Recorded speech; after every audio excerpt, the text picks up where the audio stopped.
करून पहा. ते म्हणे तुम्ही बोलू नका, मी कोणाला पकडले हे मलाच माहित आहे.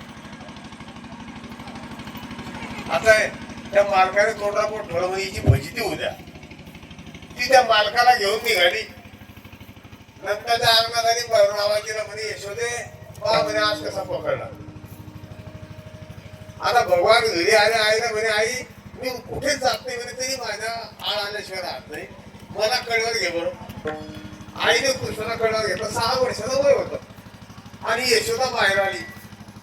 यशोदेच्या कड्यावर तिने कृष्णाला पाठावर तिची इंडिकेटर लागले. ते म्हणजे आपल्या घरात आपण पकडून ज्याला बाहेर ओढत आणलं तो हिच्या कड्यावर आहे, मग आपल्या हातात कोण आहे.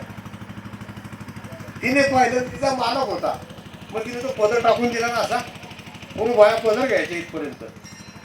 पदर टाकलं, पदरातून म्हणजे का तुम्ही माझ्या हातात केव्हापासून आहे. आता याला ओळख आणल्यामुळे याला राग आला, म्हणजे लग्न झालं त्या दिवसापासून, लग्न झालं त्या दिवसापासून.